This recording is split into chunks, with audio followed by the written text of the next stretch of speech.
નમસ્કાર દોસ્તો, સુપરફાસ્ટ તાજા સમાચારમાં તમારું સ્વાગત છે। આજના તાજા અને સૌથી મોટા સમાચાર જાણીએ તે પહેલા ચેનલને જરૂર સબસ્ક્રાઇબ કરી લેજો। સૌથી પહેલા દોસ્તો આપણે વાત કરીએ તો ઠંડુગાર ઉત્તર ભારત ગાઢ ધુમ્મસ છવાયો। ઉત્તર ભારતમાં તીવ્ર ઠંડીના ઝપેટમાં આવી ગયું છે તો ઠંડીની સાથોસાથ ગાઢ ધુમ્મસ પણ છવાઈ ગયું છે। તો IMDએ 2 જાન્યુઆરી સુધી તીવ્ર ઠંડી અને ગાઢ ધુમ્મસની આગાહી કરી છે। તે મુજબ પંજાબ, હરિયાણા, ચંદીગઢ, યુપી, MP અને ઉત્તર રાજસ્થાનના ઘણા ભાગોમાં આજે પણ કડકડતી ઠંડી પડવાની આગાહી કરવામાં આવી છે। ત્યારે હરિયાણા, ચંદીગઢ, દિલ્હી, પૂર્વ યુપી, MPમાં 1 જાન્યુઆરી એટલે કે આજે ખૂબ જ ગાઢ ધુમ્મસ રહેવાની સંભાવના છે। તો દ્રશ્યતા 50 મીટરથી ઓછી રહેવાની સંભાવના પણ વ્યક્ત કરવામાં આવી છે। તો દોસ્તો તમારા વિસ્તારનું પણ વાતાવરણ કેવું છે ફટાફટ કોમેન્ટ કરીને જણાવજો। બીજા સૌથી મોટા સમાચાર, અંબાણીને નફો કર્યો, અદાણીએ કર્યું મોટું નુકસાન। મોટા બિઝનેસમેન મુકેશ અંબાણી માટે વર્ષ 2023 શાનદાર રહ્યું છે। તેમની સંપત્તિમાં આ વર્ષે લગભગ $10 અબજ વધારો થયો છે, જે બાદ તેમની કુલ સંપત્તિ $97.0 અબજ થઈ ગઈ છે। તો હાલમાં તેઓ વિશ્વના 13મા સૌથી અમીર વ્યક્તિ છે। તો બીજી તરફ ગૌતમ અદાણીને આ વર્ષે $37.3 અબજ નુકસાન થયું છે। તેઓ વિશ્વના અમીરોની યાદીમાં 15મા સ્થાને છે।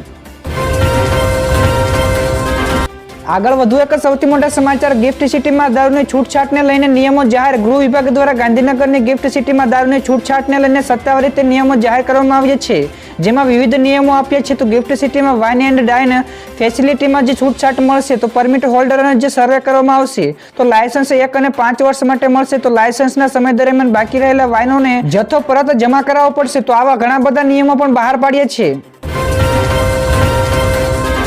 ફટાફટ દોસ્તો આગળના બીજા સૌથી મોટા સમાચાર સુરત જિલ્લામાંથી મળ્યા છે। સુરતના ઓલપાડના કાંઠા સુગરના પ્રમુખ અને પૂર્વ ધારાસભ્ય કિરીટ પટેલે પ્રમુખ પદેથી રાજીનામું આપ્યું। રાજીનામા પાછળનું કારણ શેરડીના પૈસા નથી ચૂક્યો તેમજ વહીવટમાં ગેરરીતિ થઈ હોવાનું સામે આવ્યું છે। જોકે આજે સુગર બોર્ડની બેઠક મળશે, તેમાં સ્પષ્ટ થઈ જશે કે આ રાજીનામું કેમ આપવામાં આવ્યું છે। તો હાલ સુગર મિલને શેરડીનો પૂરતો જથ્થો પુરવઠો મળી રહ્યો નથી, તેથી જે બંધ જેવી હાલતમાં છે।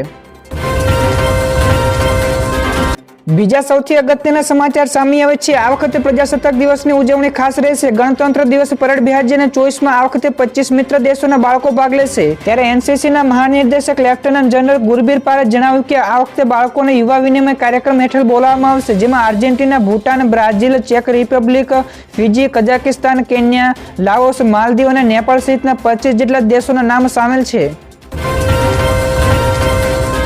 બીજા સૌથી મહત્વપૂર્ણ સમાચાર સામે આવે છે। કેન્દ્રીય મંત્રી ધર્મેન્દ્ર પ્રધાનનું મોટું નિવેદન, 2040 સુધીમાં ભારત વિશ્વમાં નંબર 1 અર્થતંત્ર બની જશે। જ્યાં દર્શક મિત્રો ઓડિશાના કેન્દ્રીય મંત્રી ધર્મેન્દ્ર પ્રધાને ભારતના અર્થતંત્ર અંગે મોટું નિવેદન આપ્યું છે।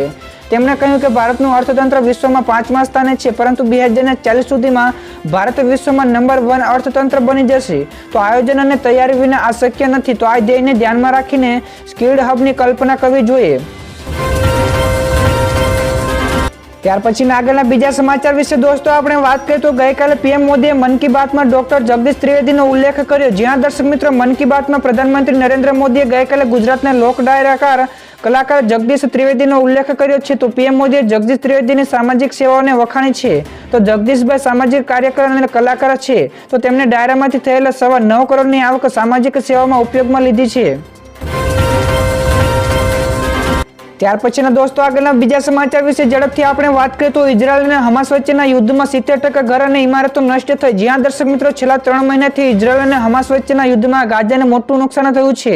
તો ઇઝરાયેલી મીડિયા અનુસાર ગાઝાની 70% ઘર અને ઇમારતો નષ્ટ કરી દેવામાં આવી છે। જોકે આ રિપોર્ટ સેટેલાઇટની તસવીરો અને અન્ય રિમોટ સેન્સિંગની રીતને વિશ્લેષણ કરવામાં આવે છે। તો ગાઝાની 36 હોસ્પિટલોમાંથી ફક્ત હવે 8 જ હોસ્પિટલો બચી છે। તો આ યુદ્ધમાં અત્યાર સુધીમાં 23,000થી પણ વધારે લોકો આસપાસ જીવ ગુમાવી દીધા છે।